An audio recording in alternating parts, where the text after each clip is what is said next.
Welcome to the Trump Breaking News Network, your daily source for up-to-the-minute Trump news. Join us today and every day. Here's today's news. This is TBNN. Juan Williams, Time for a Special Prosecutor. By Juan Williams.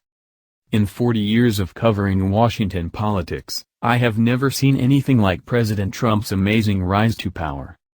But I have seen presidents laid low by botched congressional investigations that lead to special prosecutors. That's why I'm starting to feel like I've seen this movie before. Spoiler alert, this political thriller ends with the president's top aides striking plea bargains with federal prosecutors to reduce prison sentences.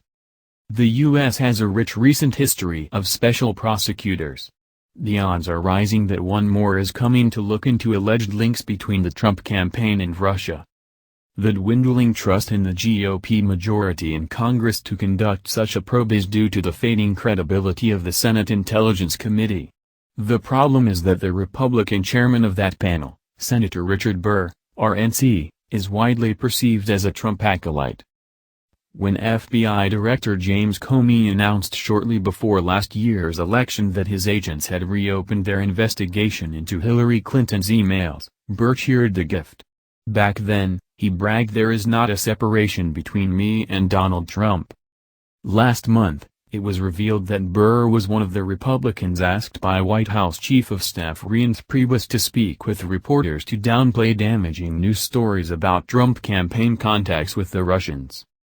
Senator Charles Schumer, DNY, the top Democrat in the Senate, had been slow to bury Burr with a call for a special prosecutor, perhaps seeking to avoid charges that he was politicizing the probe. But on NBC's Meet the Press on Sunday, Schumer did make that call. A special prosecutor was necessary, he asserted, to probe whether the Trump campaign was complicit in working with the Russians to influence the election. Now Republicans, including Senators Lindsey Graham, SC, Marco Rubio, Florida, and Susan Collins, Maine, are starting to peel away. Graham has said that if Attorney General Jeff Sessions spoke with Russian diplomats, then for sure you need a special prosecutor. On cue, last week Sessions had to recuse himself from the FBI's probes into the Trump campaign's ties to Russia after the Washington Post revealed he met with the Russian ambassador to the U.S. twice last year. Those details seemed to contradict sworn testimony he gave during his Senate confirmation hearing. Even former President George W. Bush told NBC's Today last week, "We all need answers on the current president's ties to Russia." If trust in the Senate probe is weak, then the credibility of any House investigation is even weaker. House Intelligence Committee Chairman Devin Nunes, Republican California, served with Sessions on Trump's presidential transition team. Nunes was also one of the lawmakers actively recruited by Priebus to counter stories about Trump's ties to Russia. Nunes gave a rambling press conference last week in which he said he did not want the committee's investigation to turn into a witch hunt and warned of McCarthyism where innocent Americans were hauled before Congress. Representative Adam Schiff, California, the lead Democrat on the committee, further diminished trust in any House probe when he said last week that the FBI director refused to share with the committee more than a fraction of what the FBI knows.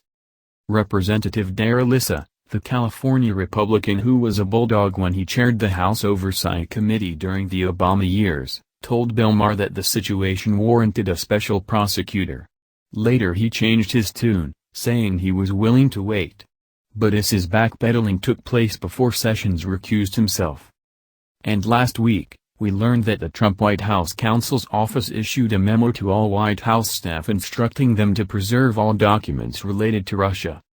If history is a guide, all that is left now is for public pressure to build on the GOP and the special prosecutor to be named. Here's a quick look at that history. During the Iran-Contra affair, President Reagan tried to put the scandal behind him by agreeing to the appointment of a special prosecutor, Lawrence Walsh.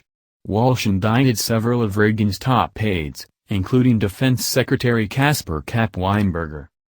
During President Clinton's first term, shady controversies from his time as governor of Arkansas led to the appointment of the special prosecutor Kenneth Starr and set the stage for the Monica Lewinsky sex story that resulted in Clinton's impeachment.